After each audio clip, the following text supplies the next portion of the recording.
adjust too much. I mean, we missed a lot of shots. They made shots, forced turnovers. We take some of the turnovers out, make a few shots, different game. Did this feel like the start to the Pacers series, or did it feel even worse in terms of not hitting shots and them being so physical? No, I mean, I think it's a totally different team, totally different series. Granted, we did make shots that first series, but it's definitely a different team. We get a different vibe. They execute a little better. They got more guys on the perimeter that can put the ball on the floor as well as catch and shoot, so it's a little different. How did you think that early run that they went on affected you? I mean, it was tough because, like I said, they were making shots. We were missing open, easy shots. So it's tough to get behind the 8 ball here, especially when they feed off their crowd. So you got to be better in game 2. Especially given how well you guys shoot the ball from the outside. When that shot's not falling, how tough is it to change that mindset to get to the rim? It's tough for us because that's been our identity for a long time, shooting threes and making threes. So it's tough, but we got to figure out a way to mix it up. We got to help Bron. Can't just expect him to do everything. And as role players, we got to play our role. Yeah, you guys gave yourself a shot that is the work you could have done, I think, 14, and they had a little flurry. What did you see in that first minute of the fourth quarter? Our energy was better. We just started moving the ball. Just start playing, stop thinking. It's one thing to go out there and play to win, and it's another thing to play not to lose. So I think that we did that in the first 3 quarters, and started the fourth, we just played better. Was there something about the Celtics that caught you off guard in the first quarter? No, I mean we knew what they were pretty much what they were going to do. It's just that they did it better. I don't want to say rust because it was only 2-3 days that we had off, so we just got to figure out a way to be better, and that's collectively all of us. How do you explain how often they got to the rim, especially in the time? I mean that's one thing they do. They get downhill, they attack, and then they try to kick out for threes. So in a sense, that's how I would say that's how we want to play, but we like to space the floor more and let Bron and Cam do their thing. So we just got to protect the paint, keep them out, keep right-handed drivers going left and left-handed drivers going right, and everybody out the middle will be all right. In your mind, what's an appropriate response to a performance like this? In your mind, what's an appropriate response to a performance like this? I mean, just go out there and win game 2. It doesn't matter how you get it done. Just winning, whether you win by 1, you win by 30, or win is a win in the playoffs. So you just got to go out there and play harder. What do you think made them so effective defensively? Defensively, they're extremely long. They got Tatum, 6'8", 6'9", long arms. Same thing with Brown. Morris, huge arms, wingspan. Terry is extremely scrappy. Same as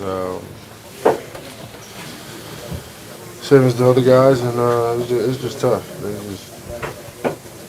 We didn't help it by turning the ball over, but they put us in tough situations to turn the ball over. So. Thanks, JR. Thanks, everybody. Yeah. Just one bad game. It's a bad first game.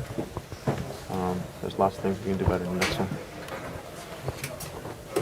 What are some of the things you can do better? Pretty much everything, I would say. I don't think we really did anything that well tonight. We didn't shoot the ball well. We weren't aggressive enough on defense.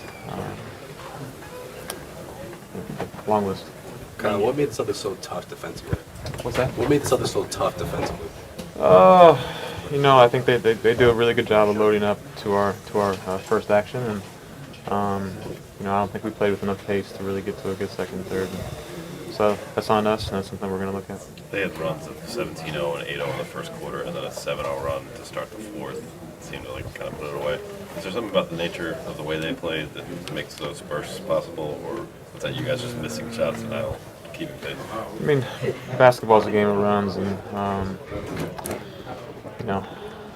you want your runs to be longer and theirs to be shorter. That's usually the team that wins. I think for them, we just couldn't score for a while, and that's really what tonight boils down to. And that kind of fed onto the defensive end. We weren't very sharp, we weren't as aggressive as we should have been, but a lot of it just because I think we were frustrated on the offensive end. Kyle, as a team, you guys missed your first 14 threes.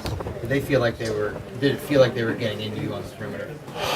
I feel like I had a couple clean looks. I think a few of them were maybe kind of quick. But it's Eastern Conference Finals. You got to make something. Kyle, when you're off a week, is it as much a mental edge that you might lose? There's always a little bit of a rhythm thing. Rest is nice, but sometimes it might take you out of rhythm a little bit. And I'm not sure if that was the case tonight or not. I think the Celtics played really good. You guys your energy seems to feed off the three-pointer. Did you feel like that was part of what was missing? Maybe. Threes have been a big part of the way the Cavs have played for a lot of years and kind of get us going. So I think if we'd have made a few more, who knows, maybe they would turn it around for us a little bit. Playoff series are obviously they're all about adjustments, but when it's a little bit of everything, as you said, what's the adjustment? A little bit of everything. We're going to watch the film tomorrow. I'm sure we'll have a better idea then. How similar does this feel to Game 6 against the Pacers? Hadn't thought about it. I thought it was kind of similar to Game 1 against the Pacers. We came out lost by 18 at home. It was a tough loss. But this team's been around this before, and we'll watch the film tomorrow and try to get better.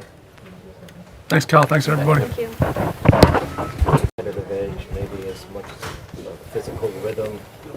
I think in some cases you can lose certain things, but we've actually been very successful in, having success, taking success well, especially when we've been able to sweep in the past. But tonight felt like a lot like Game 1 in the quarterfinals, where we just got punched in the mouth. I think the game was at 7-4, 9-4. Look up and it's 25 to 9 or 7, and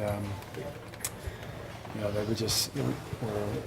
never quite able to get into a rhythm. Our coverages weren't there. They got handed to Boston. They kept moving. They kept playing extremely hard, and they played a great game. How much does that experience in the postseason kind of help you guys, keep your composure and not press the panic button after this kind of game? Yeah, we know we just have to come in the next game and play better. We played on both ends of the floor. We didn't play so great. Like I said, they're a very good team. They played extremely well throughout these playoffs. A number of guys have stepped up from them and played extremely efficient basketball. So we're not pressing the panic button. We're going to go back to the drawing board, find where we can get better on the defensive end and let the offense take care of itself. What was it specifically about their defense? I think what they're so great at on the offensive end is being able to, when they either post a mismatch or, find something that's working for them, they're able to continue to keep moving and away from the ball. They set down picks. They, find guys open on the three-point line. They drive the closeout. So I think for us, that's something that we can look at on the offensive end where we can get better. Not, when we post myself or post Braun or we hit a mismatch, we just don't look at that first option. We're able to move and find cutters and set picks away from the ball and just find different ways to be effective, because I think we got away from that a little bit. Kevin, you've played against Horford a lot in the postseason. Have you seen him play at this level before? He's playing at a very high level. I think I spoke of the coverages tonight, especially early.